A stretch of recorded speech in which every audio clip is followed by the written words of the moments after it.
മാധ്യമ വക്താക്കൾക്ക് നിയന്ത്രണം ഏർപ്പെടുത്തി KPCC. ചർച്ചകളിൽ പാർട്ടി നിലപാടുകൾ മാത്രമേ മാധ്യമ വക്താക്കൾ പറയാൻ പാടുള്ളൂ എന്നാണ് പുതിയ നിയന്ത്രണം. മാധ്യമ വിഭാഗത്തിന്റെ ചുമതലയുള്ള ദീപ്തി മേരി വർഗീസാണ് വക്താക്കൾക്ക് ഈ നിർദ്ദേശം നൽകിയത്.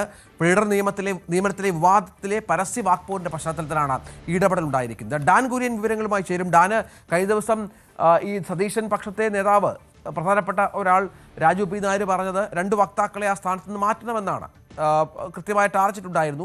പരസ്യമായ പല പ്രസ്താവനകളും വക്താക്കളുടെ ഭാഗത്തുനിന്ന് സർക്കാരിനെതിരെ വരുന്ന പശ്ചാത്തലമുണ്ട്. ഇപ്പോൾ എന്താണ് ഇതുമായി ബന്ധപ്പെട്ട് KPCC ഇറക്കിയിരിക്കുന്ന പ്രധാന നിർദ്ദേശം?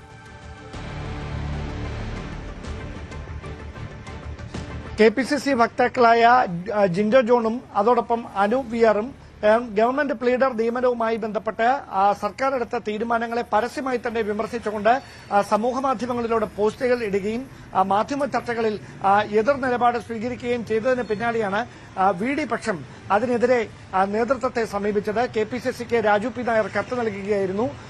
ഈ വക്താക്കളെ KPCCയുടെ ഔദ്യോഗിക വക്താവ് സ്ഥാനത്ത് നിന്ന് നീക്കണമെന്ന ആവശ്യമാണ് ഈ പരാതിയിൽ ഉന്നയിച്ചത്.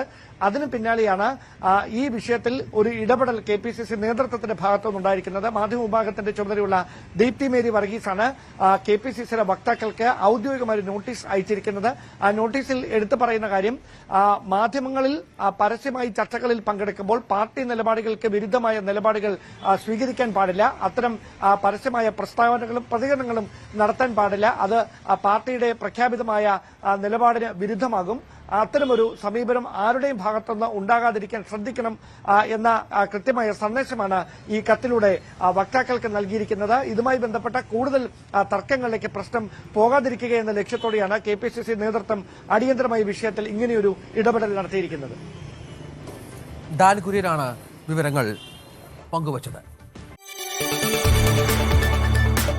കൂടുതൽ വാർത്തകൾക്ക് News 18 Keralam YouTube channel subscribe ചെയ്യുക.